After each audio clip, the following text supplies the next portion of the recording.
na, na, na. Mm-hmm.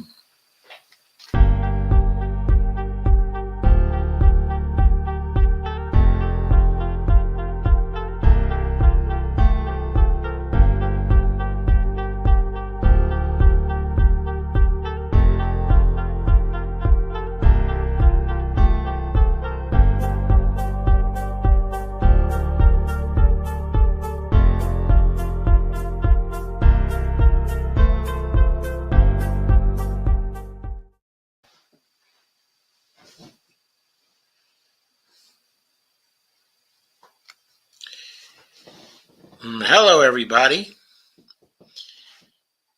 This is Joe Firestone here for Embracing Democracy. My topic for tonight is the continuing danger of fascism. We see it all around us in so many ways. It's not only at the national level, it's through various parts of the Congress, and it's on the local level too. It's been coming to local school boards even. It's still something to worry about. Take, for example, this article I'm about to share with you.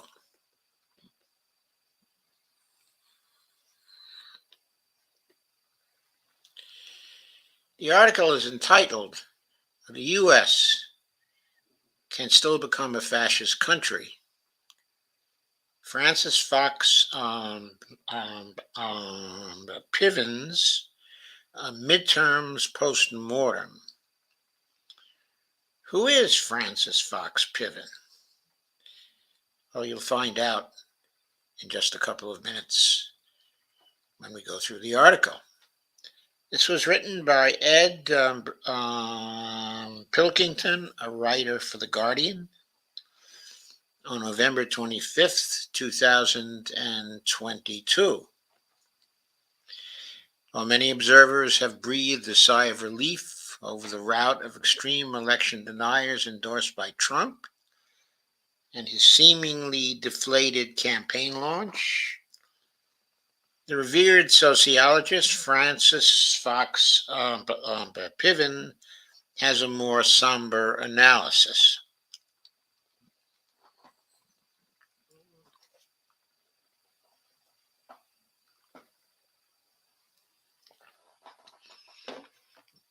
And there she is.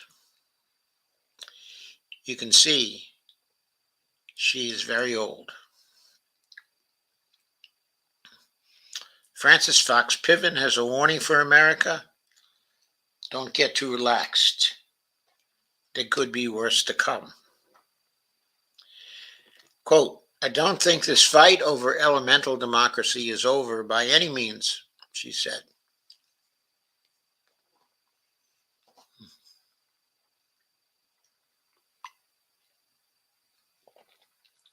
Quote again, "The United States was well on the road to becoming a fascist country, and it still can become a fascist country," unquote.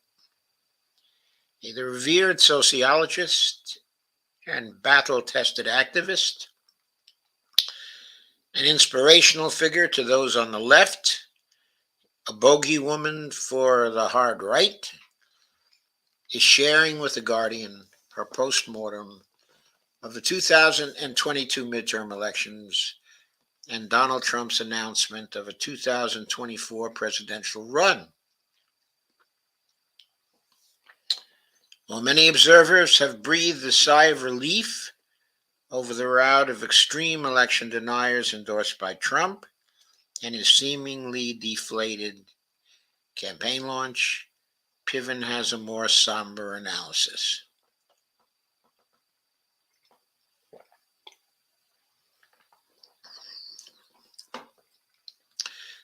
All the main elements are now in place, she said, for America to take a turn to the dark side. Quote, "There's the crazy mob, the MAGA mob, an elite that is oblivious to what is required for political stability, and a grab it and run mentality that is very strong, very dangerous. I was very frightened about what would happen in the election, and it could still happen, unquote. That Piven is cautioning against a false sense of security in the wake of the midterms would not surprise her many students and admirers. The co-author with her late husband, Richard Cloward, of the Progressive Bible, Poor People's Movements, Why They Succeed, How They Fail, has for decades sounded the alarm. She has raised red flags over the vulnerabilities of the country's democracy, the inequalities baked into its electoral and judicial systems, and how poor Americans, especially those of color, are forced to resort to defiance and disruption to get their voices heard. Now, with the Republicans having taken the House of Representatives, she foresees ugly times ahead. There's going to be a lot of vengeance politics. That's a quote. A lot of efforts to get back at Joe Biden. Um, um, Idiot stuff. And that will rile up a lot of people. The MAGA mob is not a majority of the American population by any stretch of the imagination. But the fascist mobs don't have to be the majority to set in motion the kinds of policies that crush a democracy, unquote. To say that Piven has come to such a perspective through years of experience as a sociologist and anti-poverty warrior would be an understatement. She recently celebrated her 90th birthday, and her earliest political memories go back to the 1930s. Her first is from 1939. It was prompted by the Russo-Finnish War, which, though thousands of miles away, spilled out onto the streets of her neighborhood. She was brought up in the New York borough of Queens by Jewish immigrant parents from Uzliani in what is now Belarus. I was 7, quote, I was 7, so perfectly equipped to have a position on this issue, unquote, she recalls. Quote, tutored by my father, I took the side of the Russians and fought with all the kids on the block, unquote. Her next very vivid recollection relates to the death of Franklin Roosevelt in April 1945. Quote, when FDR died, the whole street was bereft, almost sobbing. And these were people who didn't talk much about politics. Immigrants whose perspective was very narrow, getting by for another day, for another week, unquote. Piven said she thought a lot about that communal mourning for FDR in the aftermath of the midterms, with all their discord and rancor. Quote, the thing about FDR was much bigger than partisan politics anywhere, quote, she said. That shared grief over FDR's death seems world apart from the acrimony of today's politics. All the more so after Trump's declaration that he is running for the White House. She talked about the former president's, quote, performative politics, unquote, and the way it incorporates what she called, quote, the human capacity for cruelty. I think that last was an extremely insightful comment. Trump, through his speech and his brand of performative politics, does incorporate, does reflect the human capacity for cruelty. That's one of the reasons why he's popular. Okay, I know it's strange, but we all have a capacity for cruelty inside of us. Certain people can bring out that human capacity for cruelty. Adolf Hitler was one of them.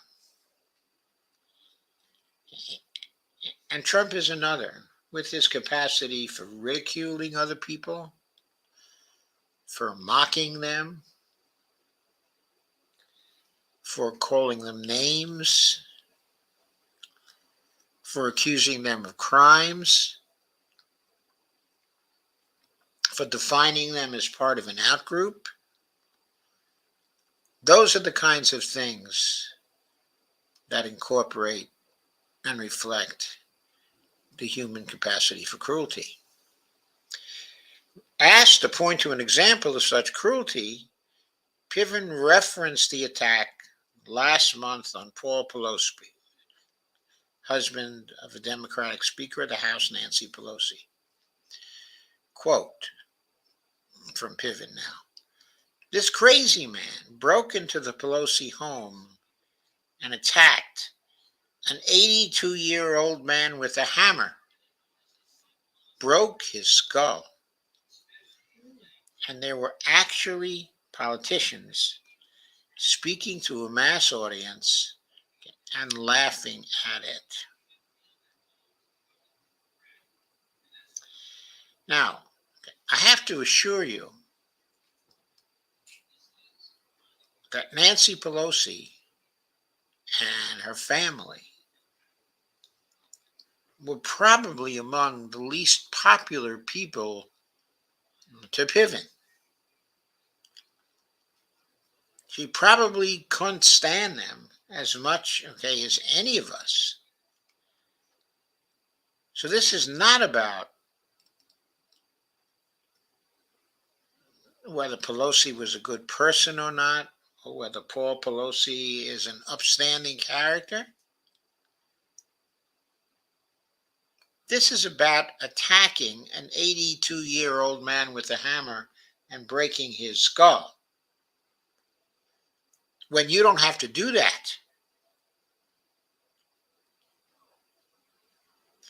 Okay, when this man isn't somebody you hate for any personal reasons, but is just a symbol to you,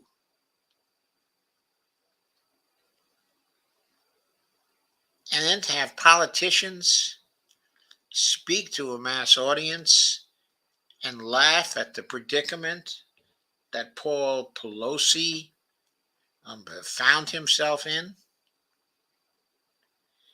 that, okay, is cruelty. It reminds me of another incident. That incident involved Hillary Clinton, of course.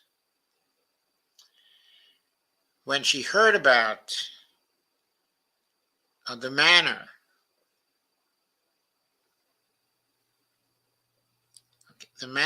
of the death of the president, okay, of Libya,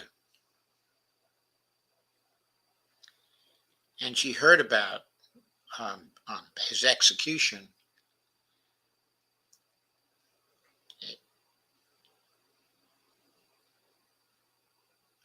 which was done by using a sword to penetrate his anus, okay, and his insides. And then she remarked, we came, we saw, he died.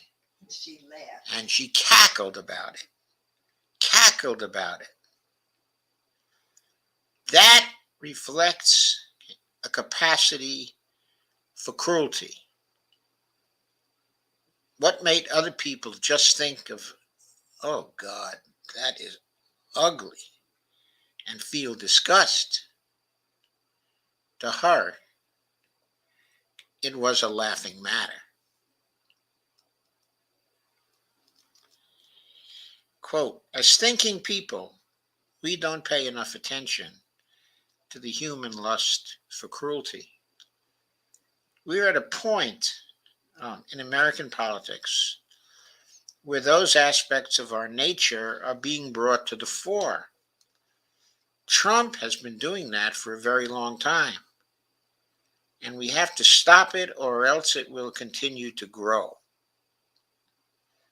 To me, that example, okay, is a very penetrating example, a very graphic example, okay, of what she meant by the human lust for cruelty. The article goes on. What distinguishes Piven is not only her razor sharp dissection of how American society fails its poor citizens, but also her determination to do something about it through activism. With Cloward, who died in 2001, and they were married a very, very long time, by the way.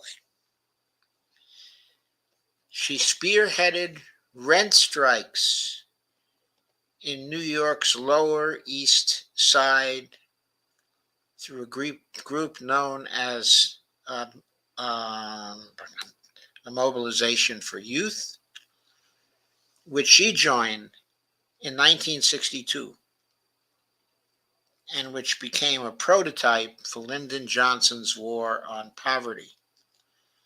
More recently, she helped to spawn, in 2014, the Progressive Training Program for Movement Organizers, known as Momentum. That in turn has seeded powerful grassroots networks such as the Climate Crisis Disruptors, the Sunrise Movement. Here's a picture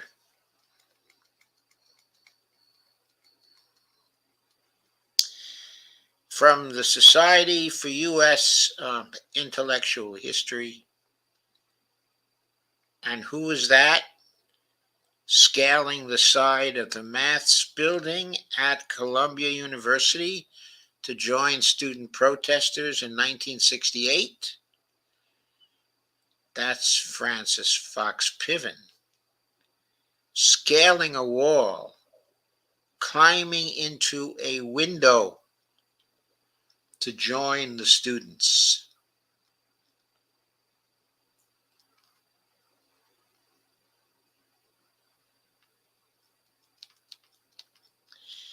Yes, she was radical, is radical, and with amazing spirit. The lengths to which she has been prepared to go in her own activism is captured in that photograph from 1968. It shows Piven scaling up the side of the Maths building at Columbia University in order to join student protesters occupying the premises. Quote, I was a fairly new assistant professor in the School of Social Work, unquote, she explained. Quote, an issue was bubbling among students and younger faculty about Columbia's immoral, noxious policies with regard to the Vietnam War and participation in research for the Defense Department, unquote. So up she clambered to join the occupation. No matter that in a couple of weeks she was due to face a crucial faculty vote on whether or not she would be granted tenure. for those who don't know, getting tenure in a university setting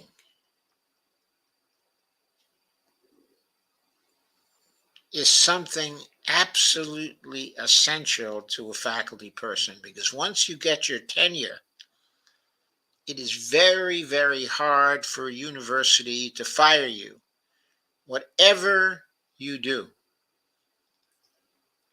Tenure means a lifetime worth of security, especially at a good university.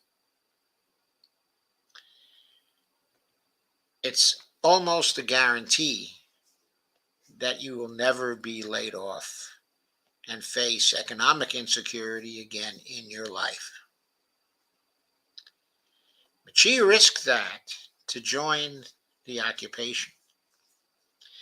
The photo was published by Life magazine, and shortly after that, her troublemaking notwithstanding, she did get tenure.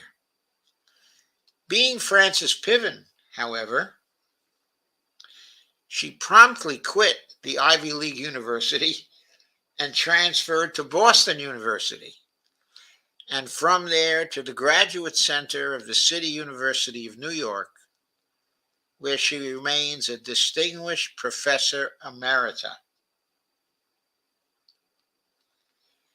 still having quarters at the university, still being able to do research and to use the library, and occasionally called upon to teach.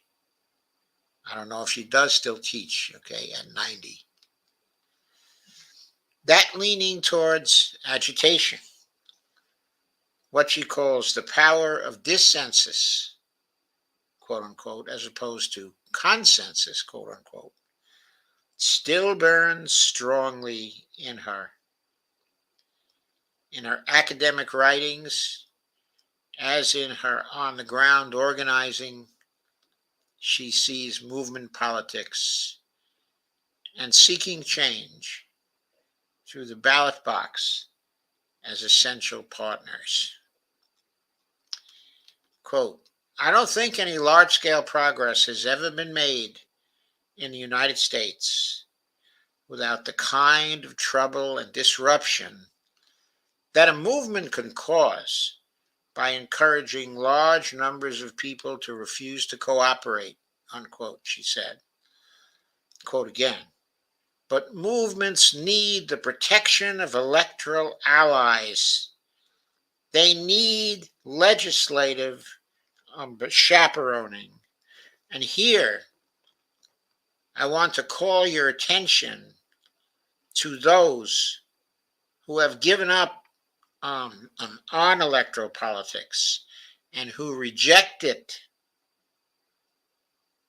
This woman, the ideal type of the radical, who did so much for lefty movements here in the United States since the 1960s, is someone who understands that, as she said, movements need the protection of electoral allies. They need legislative chaperoning. That is one reason why I am trying to generate, as best I can, the Dump the Corruption movement. The principle of the Dump the Corruption movement is that one votes against incumbent candidates and challenger candidates who are taking big money from wealthy people, from wealthy corporations, really from corporations altogether,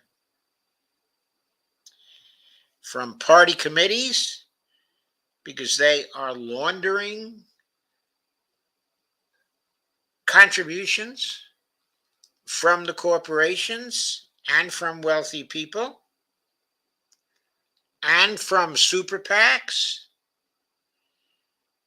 and from the PACs.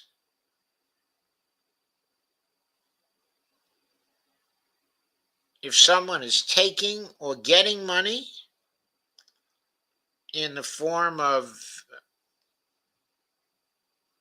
non-direct support, so-called independent expenditure support from super PACs, then that person should be defeated by the public, by all voters. If two candidates are both guilty of that, the two major party candidates, then the choice should be to vote for a third party candidate, if one can. And if one can't, then the choice should be to vote for the major party candidate taking the least amount of that big money.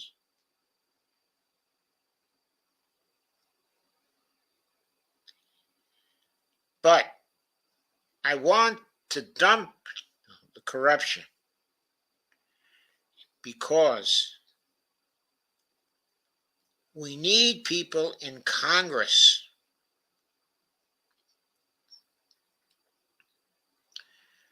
who will chaperone the movements and make them more powerful.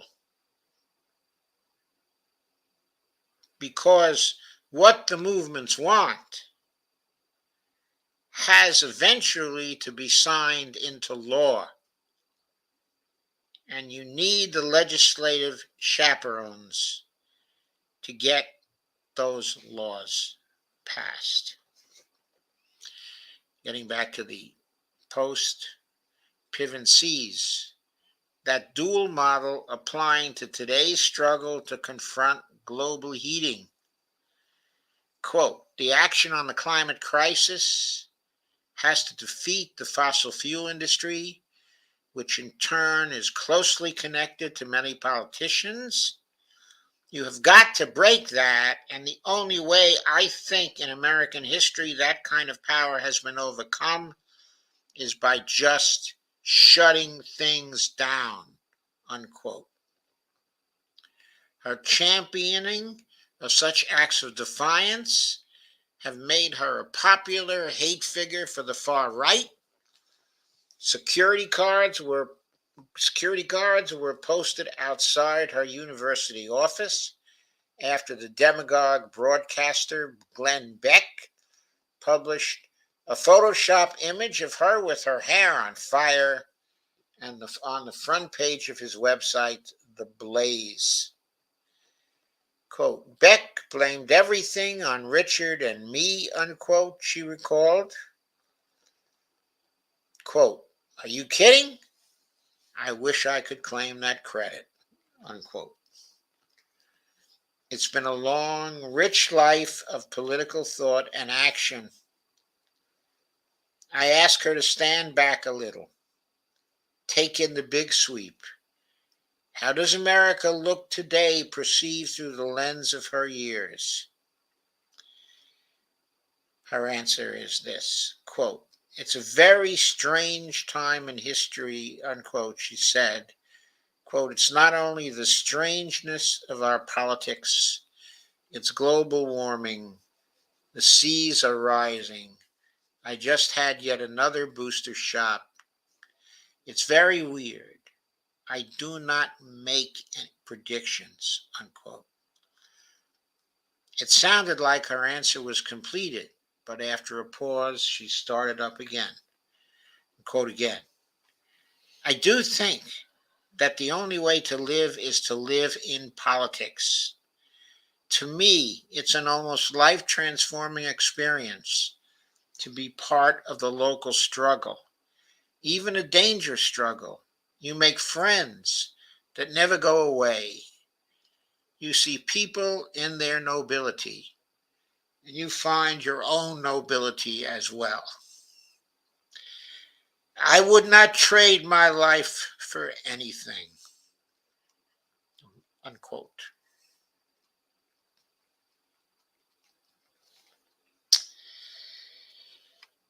What a magnificent person.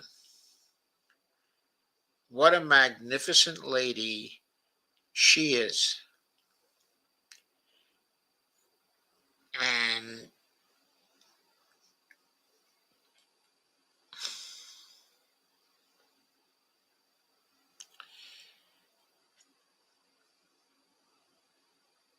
oh, I'm sorry, I just had a message from somebody. What a magnificent lady she is. And our contributions are still not done. Still not done. As you can see from this interview.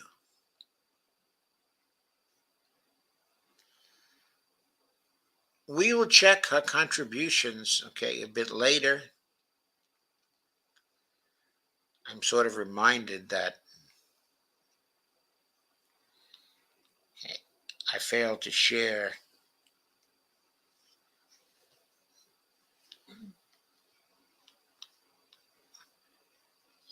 I failed to share this stream. So I should do that now.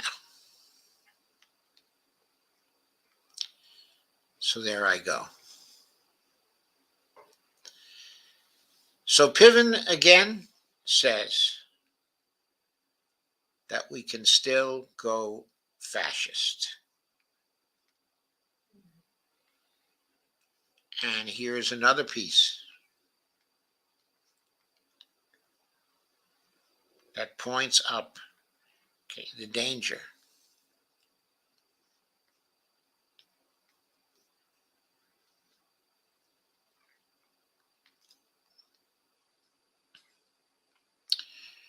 This piece is from Common Dreams. It's called Democracy Defenders Vow to Sue after GOP-led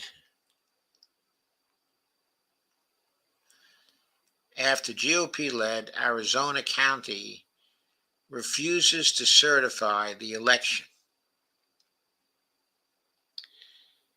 Which election? The 2022 election.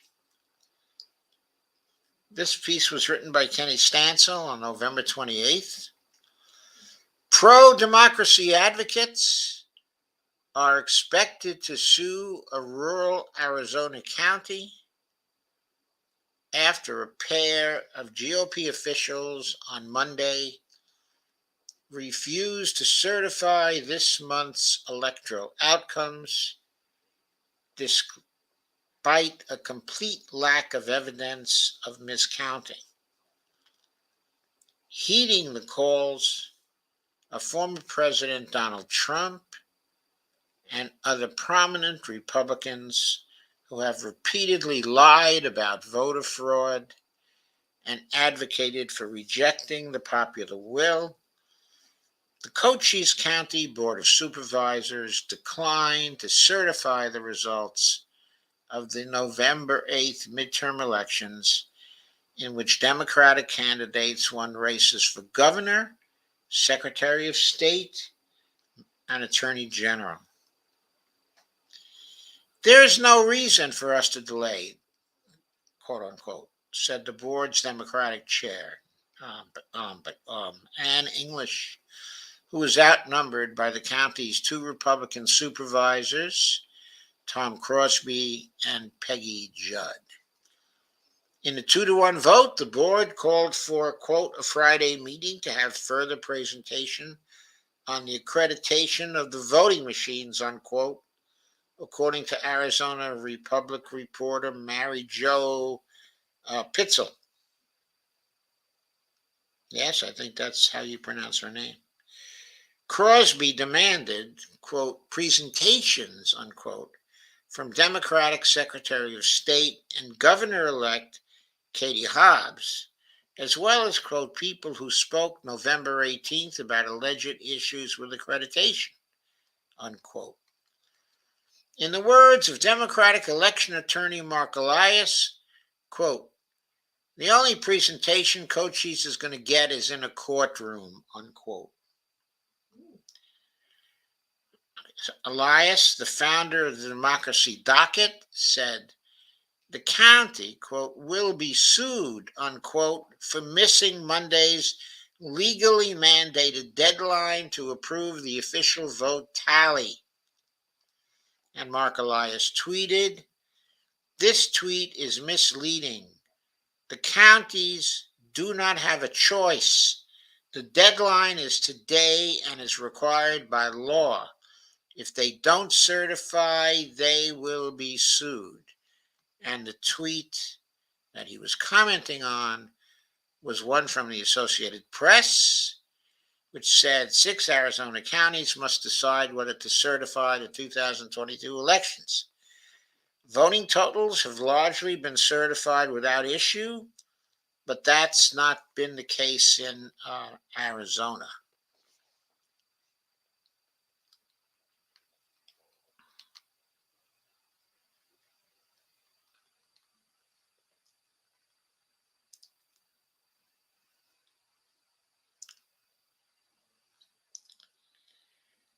Let me go further. I scrolled too fast and I scrolled up too fast. Here's another one from Mark Elias. Cochise will be sued. Stay tuned. And that was a quote tweet of a tweet by Democracy Docket. Breaking: supervisors of Cochise County, Arizona, voted to postpone election certification and will not certify the county's results today. Today is the deadline for Arizona counties. More to come. That was on November 28th. Hobbs's office had previously pledged to sue if the county missed the deadline. Prior to Monday's vote, Arizona's election director, Corey Lorick, said in a statement that the Secretary of State will use all available legal remedies to compel compliance with Arizona law and protect Cochise County voters' right to have their votes counted if the board refused to fulfill its, quote, non-discretionary duty, unquote. It's a non-discretionary duty. It's a ministerial duty. They don't really get to decide. According to NPR, Crosby and Judd's move jeopardizes the votes of more than 47,000 residents in the GOP-dominated jurisdiction in southeastern Arizona near Tucson. The Solis told the news outlet that the Secretary of State's office intends to file a lawsuit on Monday.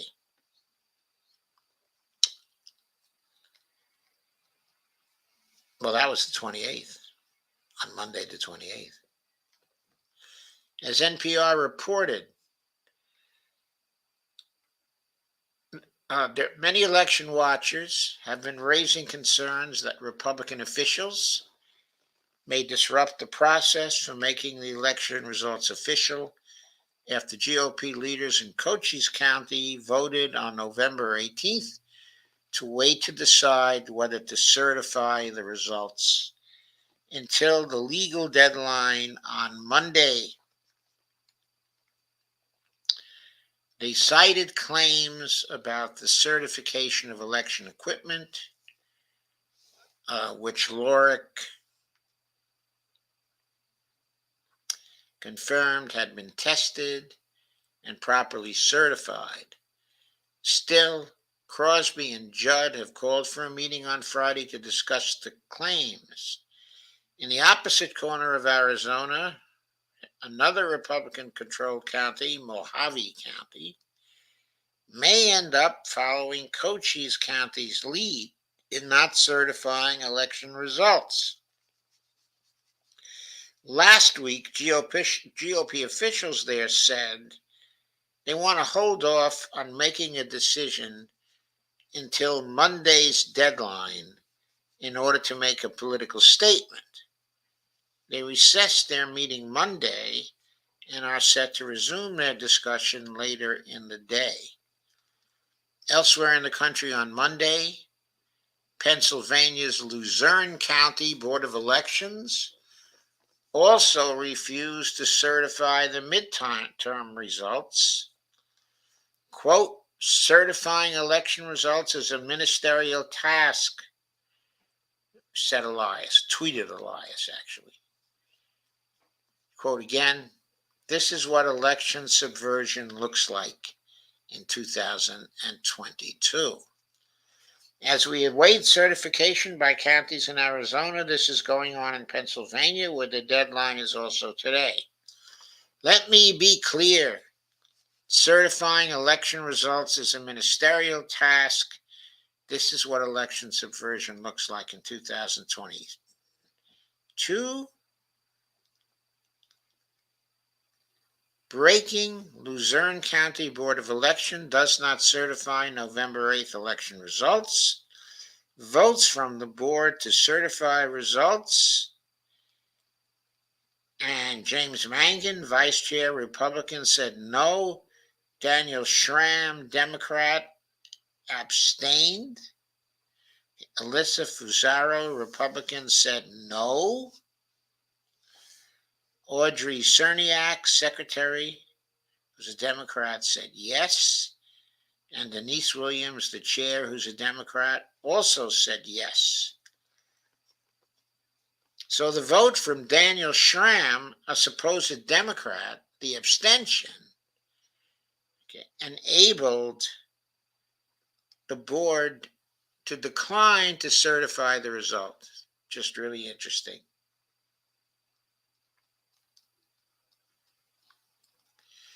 Suggesting that another lawsuit is coming.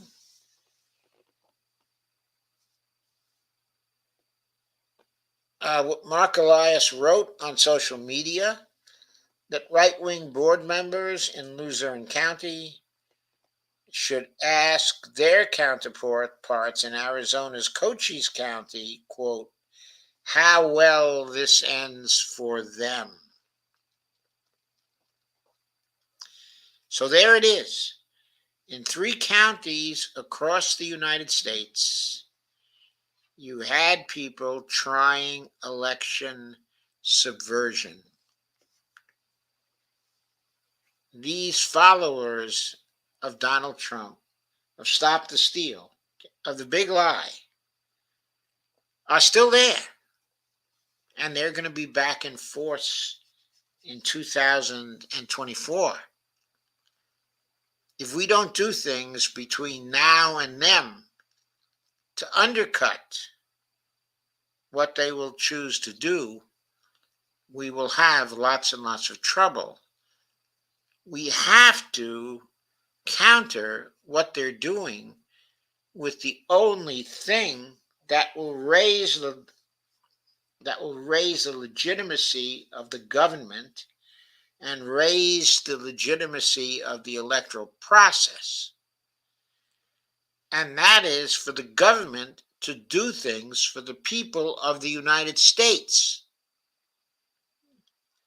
It is not a good start for the Democratic Party to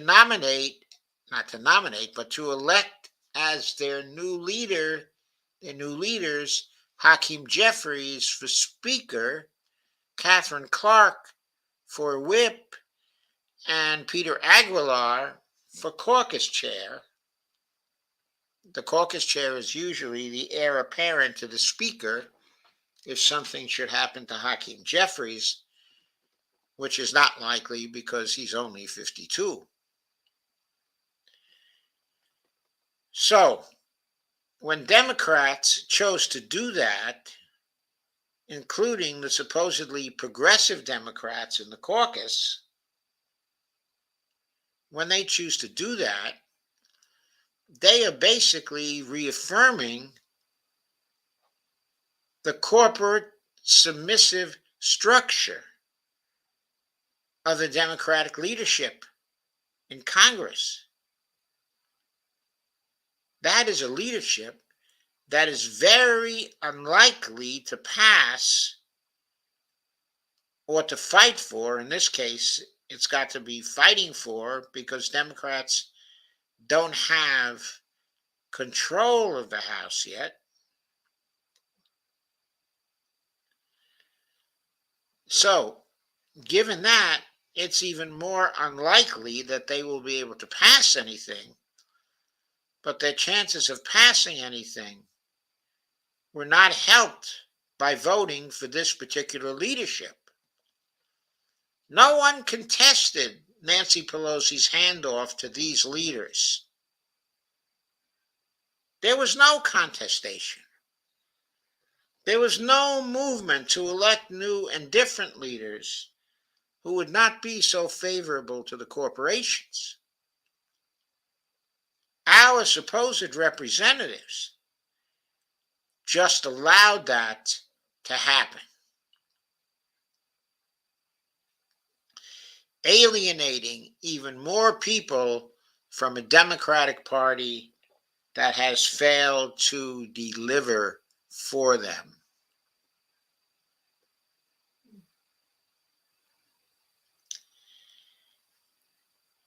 We need good things done for people to weaken the hold of the population on the democracy deniers. We need that. We're not going to get it from this leadership. We're not going to get it from the Democratic Party. This is, in the new Congress, it will be a Republican Party that is different in some respects, even now, in the lame duck. 3 Republicans crossed the aisle to help to pass out of the House the new legislation to protect existing marriages,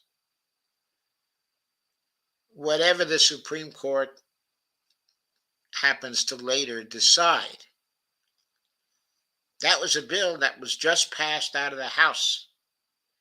It wouldn't have been passed except for the fact that 3 lame duck Republicans crossed over. Well, I shouldn't say lame duck Republicans because it is a lame duck session, but the specific Republicans who crossed over may not be lame ducks. They might just have been returned in the November 22nd elections.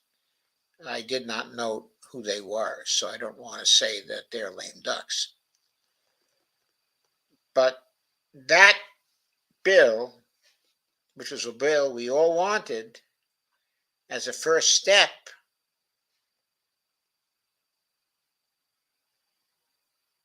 towards actually getting a real Defense of Marriage Act, this first baby step was passed out of the House with a touch of bipartisan support. On certain issues, we may get more than a touch of bipartisan support when the next Congress comes in.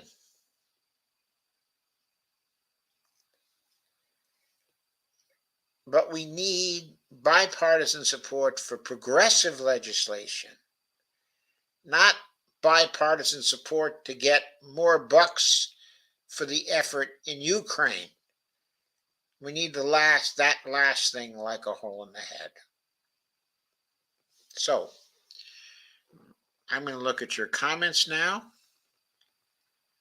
I hope you liked that subject matter and my statement of it. Kay says, first of all, everybody says hello. Steve Wolfbrand, Joy Burgess Ramsey. Hello, Joy. And K. Ryan says, hi, Joe and Steve. Steve Wolfman says, all over the world, democracy is failing. Well, not in Brazil, right? Not in Brazil. Not in other parts of Latin America right now.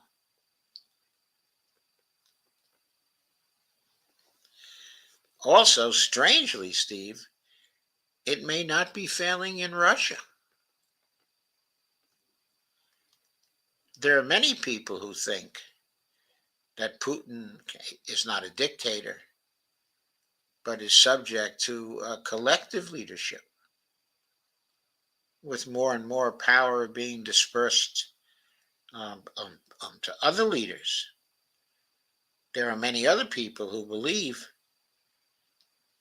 that the last election of Putin was an honest election, because dictators don't win with 56% of the vote. That 56% of the vote. That's what Putin won by. By the way, if I remember correctly, I believe Obama won by a similar margin in 2008. It was 53 to 47 or something like that. Not much of a different margin from what the margin Putin won by.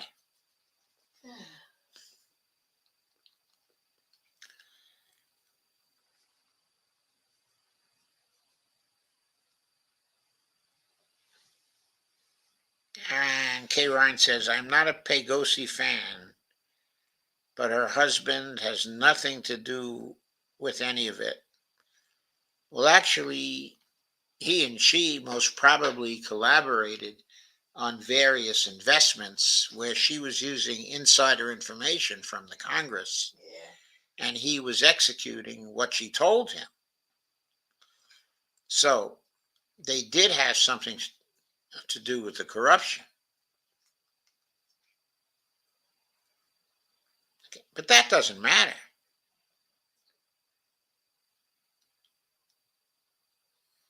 Having some guy practically kill an 82-year-old who's not able to defend himself uh, is really just about as low as you can go. And Dolores says, hello, everyone. Hello, Dolores. Hi, Dee. Hi, Dolores. Steve Wolfman says, shut it down. Strike everywhere. And Steve says, it's true. If you are not politically active, you're not really a citizen. Kay says, yes, Steve. Kay Ryan says, Arizona is a mess. Kay says, I hated living out in Arizona. The only thing Arizona had right was Medicaid expansion. Well, they elected Raul Grijalva to Congress, and he's been the congressperson for a very long time, and he is one of the most progressive of congresspeople in the Congress. So there must be some good in Arizona. And L. Stephen Day says, hello. Hi, Steve Day. Steve Wolfman says, smash the like button. Thank you, Steve. Why don't I ever remember to say that myself? And by the way, please do visit occasionally my patreon.com account, /Joe_Firestone, and my buymeacoffee.com account, /Joe.Firestone. Oh, I made a mistake with the Patreon account. It's Joe_Firestone. It's the Buy Me a Coffee account, which is /Joe.Firestone. So, guys, that's it for tonight, except the following announcement, which is a very important announcement. Okay, so it was a Dem that brought Medicaid expansion to Arizona. Doesn't surprise me. Anyway, my announcement is that I've concluded after about a little more than a month of effort that my 3 streams a day plan to explode attendance at these streams is not working. And since things have gotten really crazy for me over the last month, because 3 streams a day is a pretty heavy burden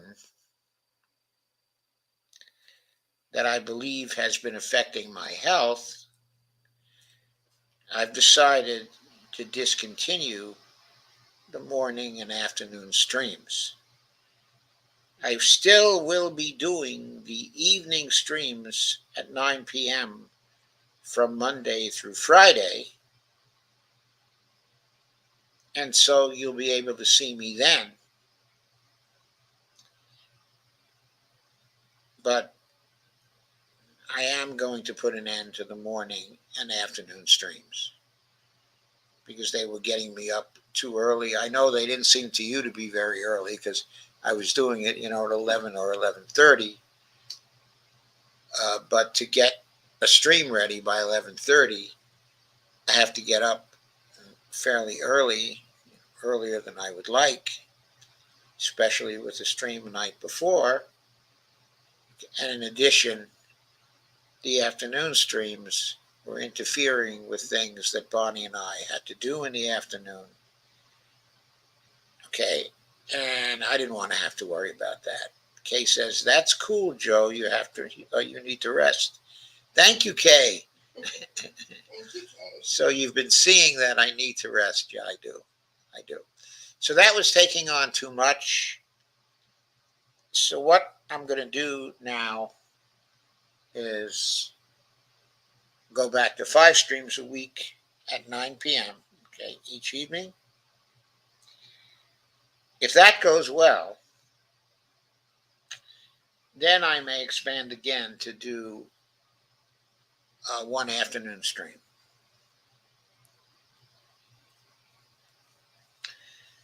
Steve Day says 6 p.m. Pacific is cool. Thank you, Steve. I appreciate that. And Around the World with Brandy and D says, okay, I completely understand. By the way, you ladies have something to do with this because I find myself wanting to participate with you on your streams as a guest. And that also is incompatible with my having a morning stream and an afternoon stream as well. If I want to help you out for a couple of streams a week, okay, I need that extra time. So that's it. So don't expect a stream from me tomorrow morning or tomorrow afternoon. But I will see you tomorrow evening.